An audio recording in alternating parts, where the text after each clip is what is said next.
ಸಮಸ್ತ ಪ್ರೀತಿಯ ಕನ್ನಡ ಜನತೆಗೆ ಬ್ಯಾಚುಲರ್ ರೆಸಿಪಿ ಚಾನಲ್ಗೆ ಸ್ವಾಗತ ಸುಸ್ವಾಗತ.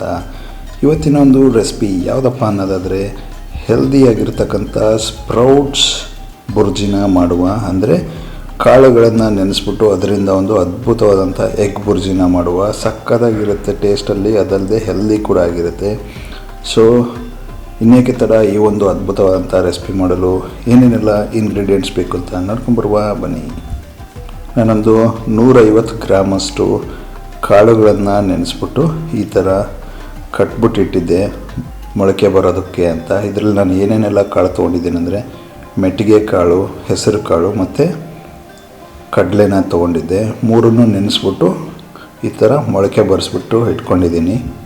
ಒಂದು ಚಿಕ್ಕ ಈರುಳ್ಳಿನ ಸಣ್ಣದಾಗಿ ಕಟ್ ಮಾಡಿ ಇಟ್ಕೊಂಡಿದ್ದೀನಿ. ಒಂದು 2 ಹಸಿ ಮೆಣಸಿನ್ಕಾಯಿನ ತೊಗೊಂಡಿದ್ದೀನಿ. ಮೆಣಸಿನ್ಕಾಯಿ ಬಂದು ನೀವು ನಿಮ್ಮ ಖಾರಕ್ಕೆ ಅನುಗುಣವಾಗಿ ಎಷ್ಟು ಬೇಕೋ ಅಷ್ಟನ್ನು ತೊಗೋಬೋದಾಗಿರುತ್ತೆ. ಸ್ವಲ್ಪ ಕೊತ್ತಂಬರಿ ಸೊಪ್ಪನ್ನು ತೊಗೊಂಡಿದ್ದೀನಿ. 2 ಮೊಟ್ಟೆನ ತೊಗೊಂಡಿದ್ದೀನಿ. ಜೀರಿಗೆ ಮತ್ತು ಸ್ವಲ್ಪ ಅರಿಶಿಣನ ತೊಗೊಂಡಿದ್ದೀನಿ. ಈ ಎಲ್ಲ ಇಂಗ್ರೀಡಿಯೆಂಟ್ಸ್ನ ಯೂಸ್ ಮಾಡಿಬಿಟ್ಟು ಅದ್ಭುತವಾದಂಥ ಸ್ಪ್ರೌಟ್ಸ್ ಬುರ್ಜಿ ಯಾವ ಥರ ಮಾಡೋದಂತ ನೋಡ್ಕೊಂಬರುವ ಬನ್ನಿ. ಸ್ಪ್ರೌಟ್ಸ್ ಬುರ್ಜಿ ಮಾಡಲು ಮೊದಲಿಗೆ ನಾನು ಒಂದು ಪ್ಯಾನ್ನ ಬಿಸಿ ಇಟ್ಕೊಂಡು ಅದರಲ್ಲಿ 3 ಟೀ ಸ್ಪೂನಷ್ಟು ಎಣ್ಣೆನ ಹಾಕ್ಕೊಂಡಿದ್ದೀನಿ. ಇವಾಗ ಎಣ್ಣೆ ಕೂಡ ಬಿಸಿಯಾಗಿದೆ. ಇದಕ್ಕೆ ಸಾಸಿವೆ ಜೀರಿಗೆನ ಹಾಕ್ಕೊಳ್ಳುವ. ನೋಡಿ, ಇವಾಗ ಸಾಸಿವೆ ಜೀರಿಗೆನ ಹಾಕ್ಕೊಂಡಿದ್ದೀನಿ. ಒಂದು ಸರ್ತಿ ಚೆನ್ನಾಗಿ ಮಿಕ್ಸ್ ಮಾಡ್ಕೊಳ್ಳಿ.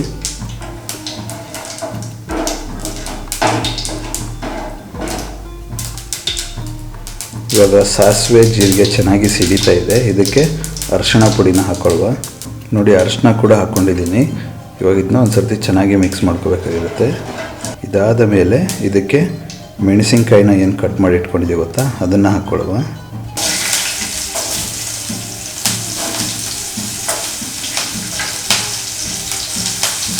ಹಸಿ ಮೆಣಸಿನ್ಕಾಯಿನ ಹಾಕಿದ ತಕ್ಷಣ ಒಂದು ಸರ್ತಿ ಚೆನ್ನಾಗಿ ಮಿಕ್ಸ್ ಮಾಡ್ಕೊಳ್ಳಿ.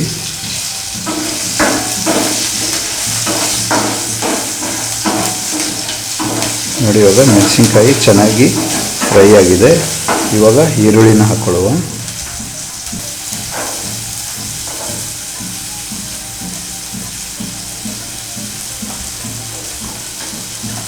ಈರುಳ್ಳಿ ಹಾಕ್ಕೊಂಡ್ಮೇಲೆ ಒಂದು ಸರ್ತಿ ಇದನ್ನು ಕೂಡ ಚೆನ್ನಾಗಿ ಮಿಕ್ಸ್ ಮಾಡ್ಕೊಳ್ಳಿ. ಈ ಥರ ಈರುಳ್ಳಿನ ನೀಟಾಗಿ ಮಿಕ್ಸ್ ಮಾಡ್ಕೋಬೇಕಾಗಿರುತ್ತೆ. ಮಿಕ್ಸ್ ಮಾಡಿಕೊಂಡು 1 ನಿಮಿಷಗಳ ಕಾಲ ಲೋ ಫ್ಲೇಮಲ್ಲಿ ಬೇಯಿಸ್ಕೊಳ್ಳಿ. ಈರುಳ್ಳಿನ ಸ್ವಲ್ಪ ಕೆಂಪು ಬಣ್ಣ ಬರೋವರೆಗೂ ಬೇಯಿಸ್ಕೊಳ್ಳಿ. ಅದಾದ ನಂತರ ಇದಕ್ಕೆ ಮೊಟ್ಟೆನ ಆ್ಯಡ್ ಮಾಡ್ಕೊಳ್ಳುವ. ನೋಡಿ, ಇವಾಗ ಈರುಳ್ಳಿ ಚೆನ್ನಾಗಿ ಬೆಂದಿದೆ. ಈ ಟೈಮಲ್ಲಿ ಮೊಟ್ಟೆನ ಒಡೆದ್ಬಿಟ್ಟು ಹಾಕ್ಕೊಳ್ಳುವ.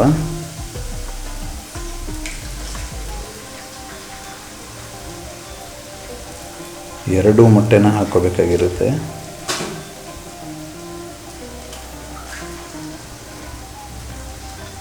ನೋಡಿ, ನಾನಿವಾಗ 2 ಮೊಟ್ಟೆನ ಹಾಕ್ಕೊಂಡಿದ್ದೀನಿ. ಇದನ್ನು ಒಂದು ಸರ್ತಿ ಚೆನ್ನಾಗಿ ಮಿಕ್ಸ್ ಮಾಡ್ಕೋಬೇಕಾಗಿರುತ್ತೆ. ಈ ಥರ ಚೆನ್ನಾಗಿ ಮೊಟ್ಟೆನ ಮಿಕ್ಸ್ ಮಾಡ್ಕೊಳ್ಳಿ.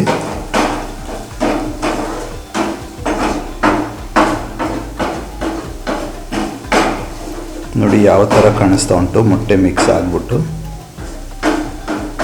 ಇದನ್ನು ಎಲ್ಲ ಕಡೆಗೂ ಕೈ ಆಡಿಸ್ಬಿಟ್ಟು ನೀಟಾಗಿ ಮಿಕ್ಸ್ ಮಾಡ್ಕೋಬೇಕಾಗಿರುತ್ತೆ. ಬಿಟ್ಟರೆ ಸೀದೋಗೋ ಚಾನ್ಸಸ್ ಇರುತ್ತೆ. ಸೊ ಹಂಗಾಗಿ ಬಿಡೋದೇ ಇದನ್ನು ಮಿಕ್ಸ್ ಮಾಡ್ತಾನೆ ಇರಬೇಕಾಗಿರುತ್ತೆ. ನೋಡಿ, ಇವಾಗ ನಮ್ಮ ಅರ್ಧ ಮೊಟ್ಟೆ ಬೆಂದಿದೆ. ಈ ಒಂದು ಸಮಯದಲ್ಲಿ ನಾವೇನು ಕಾಳನ್ನು ತೊಗೊಂಡಿದ್ದೀವಿ ಗೊತ್ತಾ, ಅದನ್ನು ಹಾಕೋಬೇಕಾಗಿರುತ್ತೆ. ಅರ್ಧ ಬೆಂದಿರಬೇಕಾದ್ರೆ ಏನಕ್ಕೆ ಕಾಳನ್ನು ಹಾಕಬೇಕು ಅಂದರೆ ಎಲ್ಲ ಕಡೆಗೂ ಕರೆಕ್ಟಾಗಿ ಮೊಟ್ಟೆ ಅಂಟ್ಕೊಂಡು ತಿನ್ನಬೇಕಾದ್ರೆ ಚೆನ್ನಾಗಿ ಒಂದು ಒಳ್ಳೆ ಟೇಸ್ಟ್ ಕೊಡುತ್ತೆ. ಸೊ ಹಂಗಾಗಿ ಅರ್ಧ ಮೊಟ್ಟೆ ಬೆಂದಾಗ ಹಾಕೋದ್ರಿಂದ ಸಖತ್ತಾಗಿ ನಿಮ್ಗೆ ಟೇಸ್ಟ್ ಕೊಡುತ್ತೆ ಅಂದ್ಕೊಳ್ಳಿ. ನೋಡಿ, ಈ ಥರ ಎಲ್ಲ ಕಾಳುಗಳನ್ನು ಕೂಡ ಹಾಕ್ಕೊತಾ ಇದ್ದೀನಿ. ಕಾಳುಗಳನ್ನು ಹಾಕ್ಕೊಂಡ್ಮೇಲೆ ಒಂದು ಸರ್ತಿ ನೀಟಾಗಿ ಮಿಕ್ಸ್ ಮಾಡ್ಕೋಬೇಕಾಗಿರುತ್ತೆ.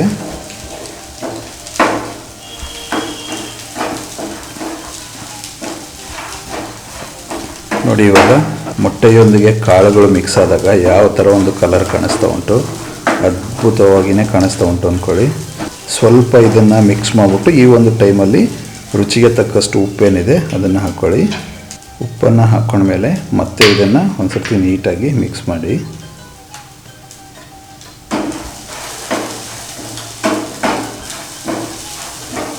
ಈ ಥರ ಚೆನ್ನಾಗಿ ಮಿಕ್ಸ್ ಮಾಡ್ಕೋಬೇಕಾಗಿರುತ್ತೆ. ಈ ಒಂದು ರೆಸಿಪಿ ನಿಮಗೆ ತುಂಬ ಅಂದರೆ ತುಂಬ ಹೆಲ್ದಿ ರೆಸಿಪಿ ಆಗಿರುತ್ತೆ. ಯಾಕಂದರೆ ಹೈ ಪ್ರೋಟೀನ್ ಇರ್ತಕ್ಕಂಥ ಒಂದು ರೆಸಿಪಿ ಅಂತ ಕೂಡ ಹೇಳಿದ್ರು ತಪ್ಪಾಗಲ್ಲ. ಮೊಟ್ಟೆ ಹಾಕಿದ್ದೀವಿ ಮತ್ತು ಕಾಳುಗಳನ್ನೆಲ್ಲ ನೆನೆಸ್ಬಿಟ್ಟು ಹಾಕ್ಕೊಂಡಿದ್ದೀವಿ. ಸೊ ಇದೆಲ್ಲ ಸೇರಿಕೊಂಡು ಒಂದು ಅದ್ಭುತವಾದಂಥ ಹೆಲ್ದಿ ರೆಸಿಪಿ ಮತ್ತು ಸಖತ್ತಾಗಿ ಟೇಸ್ಟ್ ಕೊಡ್ತಕ್ಕಂಥ ಒಂದು ರೆಸಿಪಿ ಕೂಡ ಇದಾಗಿದೆ ಅಂತ ಹೇಳ್ಬೋದು. ಸೊ ಈ ಥರ ಚೆನ್ನಾಗಿ ಮಿಕ್ಸ್ ಮಾಡಿಬಿಟ್ಟು ಒಂದು 3 ನಿಮಿಷಗಳ ಕಾಲ ಲೋ ಫ್ಲೇಮಲ್ಲಿ ಇದನ್ನು ಬೇಯಿಸ್ಕೋಬೇಕಾಗಿರುತ್ತೆ. ನೋಡಿ, ನಾನು 3 ನಿಮಿಷಗಳ ಕಾಲ ಕಾಳುಗಳನ್ನು ಚೆನ್ನಾಗಿ ಬೇಯಿಸ್ಕೊಂಡಿದ್ದೀನಿ. ಕಾಳುಗಳು ಕೂಡ ಚೆನ್ನಾಗಿ ಬೆಂದಿದೆ. ಈ ಒಂದು ಟೈಮಲ್ಲಿ ಇದಕ್ಕೆ ಕೊತ್ತಂಬರಿ ಸೊಪ್ಪು ಏನು ತೊಗೊಂಡಿದ್ದೀವತ್ತ ಅದನ್ನು ಸೇರಿಸ್ಕೊಳ್ಳುವ. ನೋಡಿ, ಕೊತ್ತಂಬರಿ ಸೊಪ್ಪು ಹಾಕಿದ ತಕ್ಷಣ ಕಲರ್ ಯಾವ ಥರ ಕಾಣಿಸ್ತಾ ಉಂಟು. ಬ್ಯೂಟಿಫುಲ್ ಆಗಿರ್ತಕ್ಕಂಥ ಒಂದು ಕಲರ್ ಅಂದ್ಕೊಳ್ಳಿ. ಇವಾಗ ಈ ಕೊತ್ತಂಬರಿ ಸೊಪ್ಪನ್ನು ನೀಟಾಗಿ ಮಿಕ್ಸ್ ಮಾಡ್ಕೋಬೇಕಾಗಿರುತ್ತೆ. ಇದಕ್ಕೆ ನೀವು ಬೇಕಿದ್ದರೆ ನಿಂಬೆಹಣ್ಣನ್ನು ಕೂಡ ಹಾಕೋಬೋದಾಗಿರುತ್ತೆ, ಹುಳಿಗೋಸ್ಕರ ಅಂತ. ಅದು ಕೂಡ ಚೆನ್ನಾಗಿ ಟೇಸ್ಟ್ ಕೊಡುತ್ತೆ ನಿಮಗೆ. ನೋಡಿ, ಅಲ್ಲಲ್ಲಿ ಕೊತ್ತಂಬರಿ ಮಿಕ್ಸ್ ಆಗಿಬಿಟ್ಟು ಹಸಿರು ಕಲರಲ್ಲಿ ಯಾವ ಥರ ಒಂದು ಟೆಕ್ಸ್ಚರಲ್ಲಿ ಕಾಣಿಸ್ತಾ ಇದೆ. ಸಕ್ಕತ್ ಅಂದ್ಕೊಳ್ಳಿ, ಬ್ಯೂಟಿಫುಲ್ಲಾಗಿ ಕಾಣಿಸ್ತಾ ಉಂಟು ಮಾತ್ರ. ಸೊ ಕೊತ್ತಂಬರಿ ಸೊಪ್ಪು ಹಾಕಿದ ತಕ್ಷಣ 1 ನಿಮಿಷಗಳ ಕಾಲ ಇದೇ ಥರ ಬೇಯೋಕ್ಬಿಡಿ. ಅದಾದ ನಂತರ ಇದನ್ನ ತೆಗೆದುಬಿಟ್ಟು ಪ್ಲೇಟ್ಗೆ ಹಾಕೋಬೇಕಾಗಿರುತ್ತೆ. ನೋಡಿ, ನಮ್ಮ ಅದ್ಭುತವಾದಂಥ ಸ್ಪ್ರೌಟ್ಸ್ ಬುರ್ಜಿ ರೆಡಿ ಆಗಿದೆ ಅಂದ್ಕೊಳ್ಳಿ. ನೀವೇ ನೋಡ್ಬೋದು ಏನು ಸಕ್ಕತ್ತಾಗಿ ಕಾಣಿಸ್ತಾ ಇದೆ ಅಂದರೆ ಬ್ಯೂಟಿಫುಲ್ಲಾಗಿ ಬಂದಿದೆ. ಒಂದು ಅತ್ಯಂತ ಹೆಲ್ದಿ ಆಗಿರ್ತಕ್ಕಂಥ ರೆಸಿಪಿ ಇದಾಗಿರುತ್ತೆ. ನೀವು ಕೂಡ ಈ ಒಂದು ರೆಸಿಪಿನ ನಿಮ್ಮ ಮನೆಯಲ್ಲಿ ಟ್ರೈ ಮಾಡಿ ಹೇಗೆ ಬಂತು ಅಂತ ಕಮೆಂಟಲ್ಲಿ ತಿಳಿಸಿ. ಹಾಗೆ ಈ ಒಂದು ವಿಡಿಯೋ ನಿಮಗೇನಾದರೂ ಇಷ್ಟ ಆಗಿದರೆ ದಯವಿಟ್ಟು ಲೈಕ್ ಮಾಡಿ, ಕಮೆಂಟ್ ಮಾಡಿ, ಶೇರ್ ಮಾಡಿ. ಚಾನಲ್ಗೆ ಹೊಸದಾಗಿದ್ದರೆ ದಯವಿಟ್ಟು ಸಬ್ಸ್ಕ್ರೈಬ್ ಮಾಡಿ. ಮತ್ತೆ ಸಿಗುವ ಮತ್ತೊಂದು ಹೊಸ ರೆಸಿಪಿಯೊಂದಿಗೆ. ಅಲ್ಲಿವರೆಗೂ eat healthy, stay safe. Bye for now.